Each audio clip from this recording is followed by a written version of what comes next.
America, Israel కలిసి ఇరాన్తో చేసే యుద్ధంలో గెలవగలరా? ఇది కాస్త సందేహంగా కనిపిస్తున్న అంశం. చైనాలోని ప్రొఫెసర్ జియాంగ్ పరిశీలన ప్రకారం అమెరికా ఈ యుద్ధంలో గెలవలేదట. కారణం, ఇరాన్ అమెరికాతో పోల్చుకుంటే మిలిటరీ పవర్లో తక్కువే అయినప్పటికీ తన యుద్ధ వ్యూహాలు ముందే సిద్ధం చేసుకున్నట్లు కనబడుతుంది. బలవంతుడిని అలుపు వచ్చేంత వరకు, వాడి శక్తి క్రమంగా క్షీణించేంత వరకు నిలకడగా పోరాడడమే ఆ కిటుకు. బలవంతుడైన శత్రువును గెలవనీయకుండా ఎక్కువ కాలం నిరోధించగలిగితే శత్రువు వెనక్కి వెళ్ళిపోవడం కూడా గెలుపే కదా. 1970లలో వియత్నాంతో యుద్ధంలోనూ, ఇటీవల ఆఫ్ఘనిస్తాన్తోనూ సంవత్సరాల పాటు యుద్ధంలో ఏమీ సాధించలేక భారీగా నష్టపోయి అమెరికా వెనుదిరిగిన చరిత్ర అందరికీ తెలిసిందే.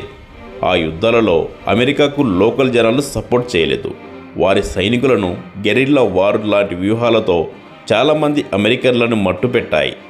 ఇప్పుడు ఇరాన్ కూడా అటువంటి సుదీర్ఘకాల యుద్ధానికి ప్లాన్ చేస్తుందా అనే సందేహం కలుగుతుంది.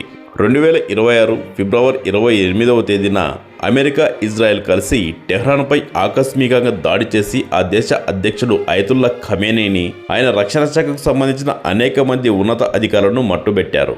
గవర్నమెంట్ ఉన్నత రక్షణ శ్రేణి వర్గాలు శూన్యం అని భావించారు. ప్రజలను తిరుగుబాటు చేసి కొత్త నాయకుడిని ఎన్నుకోమని ట్రంపే స్వయంగా ప్రకటించారు. అయినా ఎవరు ముందుకు రాలేదు. సైన్యాన్ని లొంగిపోతే క్షమిస్తానని అన్నారు. సైన్యం కూడా లొంగిపోలేదు. ఏ తిరుగుబాట్లు జరగలేదు. కొన్ని వందల కోట్ల డాలర్ల ఖర్చు పెట్టి ఇప్పటికీ అమెరికా సాధించిందేమిటి?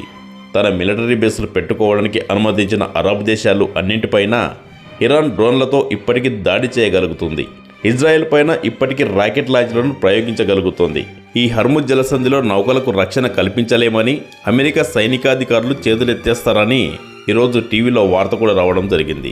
అమెరికా తన వద్ద ఉన్న భారీ యుద్ధ నౌకలు, యుద్ధ విమానాలు, భారీ మిసైల్స్ అన్నింటినీ ఉపయోగించుకొని ఇరాన్లోని రాడార్ కేంద్రాలను, విమానాశ్రయాలను, వారి మిసైల్ లాంచర్లను, ట్రక్కులను, ఆర్మీ బేస్లను అన్నింటినీ ధ్వంసం చేసినా సరే ఇప్పటికీ ఇజ్రాయెల్ పైన, పొరుగున ఉన్న అరబ్ దేశాలపైన, కొన్ని అమెరికా బేస్లపైన, ఆయిల్ డిపోలపైన ఖచ్చితంగా డ్రోన్లతో దాడి చేయగలుగుతున్నారంటే ఇరాన్ సుదీర్ఘకాలం యుద్ధం చేయడానికి అవసరమైన వ్యూహాలు ముందే సిద్ధం చేసి పెట్టుకొని ఉందనే అర్థమవుతుంది. ఇప్పుడు ట్రంప్ ఇరాన్ పైకి భారీగా సైన్యం పంపగలడా? ఇరాన్ దేశం కూడా ఆఫ్ఘనిస్తాన్ వలె క్లిష్టమైన ప్రదేశం. భారీ పర్వత శ్రేణులు, ఎడారులు, ఉత్తరాన మంచు వాతావరణం, ఇలా వైవిధ్యమైన వాతావరణంలో వేలాది మంది సైన్యాన్ని తరలిస్తే కూడా యుద్ధం ఎప్పటికి ముగుస్తుందో, లేక వియత్నాం, ఆఫ్ఘనిస్తాన్ల యుద్ధంలాగా వెనక్కి వచ్చేయాలనో తెలియని పరిస్థితులు ఉండవచ్చు. అంత భారీ సైన్యాన్ని తరలించడానికి, మోహరించడానికి భారీగా సైనిక బేసులు చుట్టూ ఉన్న అరబ్ దేశాలలో ఇప్పటి యుద్ధ వాతావరణంలో సాధ్యమేనా? చైనా ప్రొఫెసర్ తన యూట్యూబ్ ఛానల్లో హిస్టరీ ప్రిడిక్షన్లో 2024లోనే ఇప్పుడు జరుగుతున్న యుద్ధం గురించి ఊహించారట. ఇది మాత్రం వింతనే.